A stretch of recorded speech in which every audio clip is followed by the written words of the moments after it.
എല്ലാവർക്കും പുതിയൊരു വീഡിയോയിലേക്ക് സ്വാഗതം. ഡ്യൂറന്റ് കപ്പിൽ ആവേശ പോരാട്ടമായ കേരള ബ്ലാസ്റ്റേഴ്സിന്റെ മത്സരമാണ് നാളെ അരങ്ങേറുന്നത്. അത് കേരള ബ്ലാസ്റ്റേഴ്സിന്റെ രണ്ടാമത്തെ മത്സരം. എതിരാളികൾ പഞ്ചാബാണ്.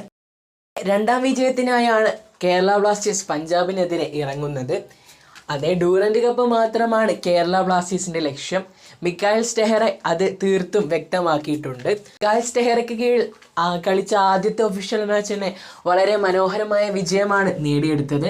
135 വർഷത്തെ ചരിത്രം തിരുത്തിക്കൊണ്ടാണ് കേരള ബ്ലാസ്റ്റേഴ്സ് 8-0 എന്ന രീതിയിലുള്ള വിജയം ഡ്യൂറന്റ് കപ്പിൽ നേടിയെടുത്തത്. അതെ, 8-1 എന്ന രീതിയിൽ പണ്ടൊരു ടീം ജയിച്ചിട്ടുണ്ട് ഡ്യൂറന്റ് കപ്പിൽ.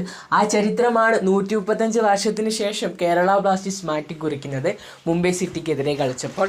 ഇനി പഞ്ചാബിനെതിരെ ഏത് രീതിയിലുള്ള ഫോർമേഷൻ ആയിരിക്കും, ടാക്ടിക്സ് ആയിരിക്കും കോച്ച് ചൂസ് ചെയ്യുക എന്നതാണ് നമ്മുടെ മുന്നിലുള്ള ചോദ്യം. തീർച്ചയായിട്ടും കഴിഞ്ഞ മത്സരത്തിൽ അതേ ഫോർമേഷൻ ഇട്ട് കളിക്കാൻ തന്നെയാണ് ചാൻസ്. അറ്റാക്കിങ്ങിൽ കൂടുതൽ പ്രാധാന്യം കൊടുത്താണ് അദ്ദേഹത്തിൻ്റെ ശൈലി എന്നും നമുക്ക് കഴിഞ്ഞ മത്സരത്തിൽ മനസ്സിലായി. അതേ ഡിഫൻസ് നിരയും അത്ര മോശമൊന്നുമല്ല, പക്ഷേ കുറച്ചുകൂടി സെറ്റ് ആവാനുണ്ട്. ഇഷാൻ പണ്ഡിതയെ ഫസ്റ്റ് 11-ൽ ഇറക്കാൻ ചാൻസ് കൂടുതലാണ്. ഫെബ്രുവരിക്ക് ഒരു വിശ്രമം എന്ന രീതിയിൽ ഇഷാൻ പണ്ഡിതിനെ ഇറക്കാൻ ചാൻസ് ഉണ്ട്. നോവാസ് ഇഷാൻ പണ്ഡിതായിരിക്കും CF ആയിട്ട് കേരള ബ്ലാസ്റ്റേഴ്സിന് കളിക്കാൻ ചാൻസ്. അതുപോലെ മിഡിൽ നമ്മുടെ സ്വന്തം എഡ്രിയാൻ ലൂണയും മികച്ച രീതിയിലുള്ള മുന്നേറ്റം കാഴ്ചവെച്ച് പഞ്ചാബിനെതിരെയും വലിയ മാർജിനിൽ തന്നെ ജയിക്കാൻ സാധിക്കട്ടെ. അതുകൂടാതെ ഒരു പ്രത്യേകതയുമുണ്ട്. നാളത്തെ മത്സരത്തിൽ കേരള ബ്ലാസ്റ്റേഴ്സിൻ്റെ താരമായിരുന്ന നിഹാൽ സുധീഷ് പഞ്ചാബിലാണ് നിലവിൽ കളിച്ചുകൊണ്ടിരിക്കുന്നത്.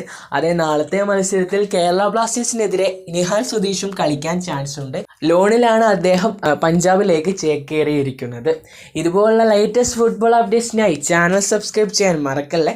Signing off football inspire Irshal.